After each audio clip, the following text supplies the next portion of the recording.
ஆண்டவராகிய இயேசு கிறிஸ்துவின் இன்ப உயிர்த்தெழுந்த நாமத்தினாலே இந்த அற்புதமான சுவிசேஷ பயணத்திற்கு உங்கள் அன்போடு வாழ்த்தி வரவேற்கிறேன். இந்த அற்புதமான நாளில ஒரு தேவ சத்தியத்தை கேட்டு கீழ்ப்படிந்த ஆசீர்வாதத்தை பெற்றுக்கொள்ள அழைக்கப்பட்டிருக்கிறோம். நம்மளுக்கு ரொம்ப பிடிச்ச என்ன தெரியுங்களா? மற்றவங்களை குற்றவாளின்னு தீர்க்கிறது இல்லையா? இப்ப திடீர்னு ஒருத்தர் தலைமை பொறுப்புல உட்கார வச்சுன்னு வைங்களேன். அவர் வந்த உடனே முதல்ல என்ன பண்ணுவார் தெரியுமா? அவர் யாரெல்லாம் பிடிக்கலையோ அவங்க அவ்வளவு பேருமே தண்ணியில காட்டுக்கு மாத்திடுவார்.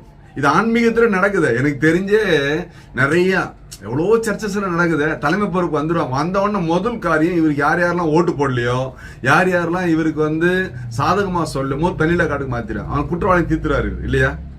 அதானே ஆன்மீகத்திலயும் அப்படிதான், அரசியல்லயும் அப்படிதான், அதிகாரத்திலயும் அப்படிதான். அது ஒரு தேவையில்லாத காரியம். அதுக்கு ஆண்டவர் அழகா சொல்றாரு. மத்திய 7:1-5 வாசித்தால், நீங்கள் குற்றவாளிகள் என்று தீர்க்கப்படாதபடிக்கு மற்றவர்களை குற்றவாளிகள் என்று தீர்க்காதிருங்கள். நம்பர் 1, மற்றவங்களை குற்றவாளின்னு தீர்க்கிறிய முதல்ல நீ ஒரு குற்றவாளி, அதை மறந்துடாத. நீ எந்த உண்மையா நீ உயர்த்து முன்னுக்கு வந்ததா? உண்மையா வந்ததா? யோசித்து பார்க்கணும் இல்லையா? ஏனெனில் நீங்கள் மற்றவர்களை தீர்க்கிற தீர்ப்பின்படியே நீங்களும் தீர்க்கப்படுவீர்கள். எந்த அளவு அந்த அளவு தான் சொல்றாரு பாருங்க. நீங்கள் மற்றவர்களுக்கு அளக்கிற அளவின்படியே உங்களுக்கு அளக்கப்படும். நீங்க மற்றவங்களை எந்த மனித நேயத்தோடு மதிக்கலாம் அந்த அளவு தான் மனித நேயம். அவங்க மனித நேயத்தை சிதைச்சா உனக்கும் சிதைக்கப்படுகிறது. அதான் அளவு.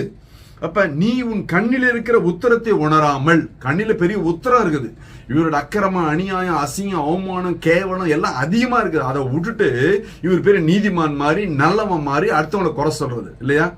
ஒண்ணு நீ நல்லா பிரசங்கம் பண்ணணும், இல்லைன்னா நல்ல பிரசங்கம் பண்ண வைக்கணும். ரெண்டும் இல்ல இல்லையா?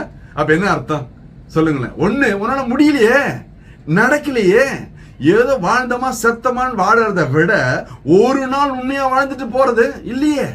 என்ன சொல்றாரு? உன் கண்ணுல இருக்கிற உத்தரம் உனக்கு இவ்வளவு கொடுத்து உன்னை திருந்தலையே, மாறலையேன்னு கேட்கிறார் ஆண்டவர்.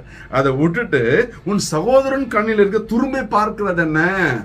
அவன் சரியில்லை, அவன் குடும்பம் சரியில்லை, அவன் மனைவி சரியில்லை, அவன் பிள்ளைங்க சரியில்லை, அவன் சந்ததி சரியில்லை, அவன் ஜாதி மதம் சரியில்லை. தேவையா இது? பாருங்க, அது சொல்றாரு. இதோ உன் கண்ணில் உத்திரம் இருக்கையிலே உன் சகோதரனை நோக்கி நான் உன் கண்ணில் இருக்கும் துரும்பை எடுத்து போடட்டும் என்று நீ சொல்லுவது எப்படி கேட்கிறார் இல்லையா? முதல்ல உன் கண்ணில் இருக்க உத்திரத்தை எடு.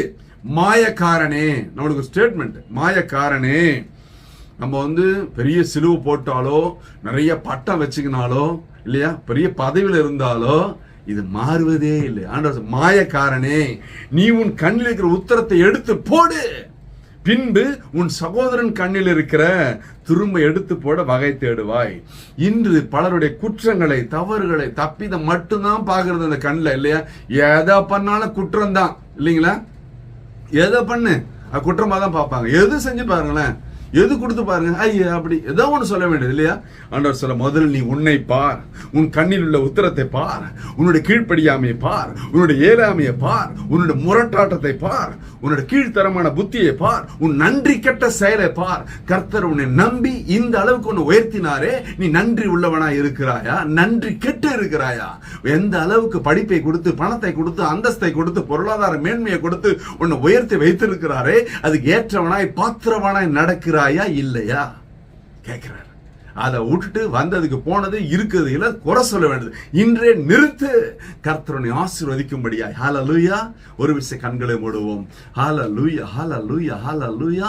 அப்பா, இந்த நாள் முதல் கர்த்தாவே நாங்கள் எங்களை மாற்றிக்கொள்ள, நாங்கள் முற்றுமுடிய கீழ்ப்படிய கற்றுத்தந்த தயவுக்காய் ஸ்தோத்திரம், ஸ்தோத்திரம், ஸ்தோத்திரம். கேட்ட மக்களுடைய வாழ்க்கையில் ஒரு மாற்றம், மறுமலர்ச்சி உண்டாகட்டும். இயேசு கிறிஸ்துவின் நாமத்தினால் தேவன் நடத்தும்படியாய் ஒப்பு கொடுத்து ஜெபித்து ஜெயம் எடுக்கிறோம் ஜீவனுள்ள நல்ல பிதாவே. ஆமென். கர்த்தர் உங்களை ஆசீர்வதிப்பாராக. Praise the Lord.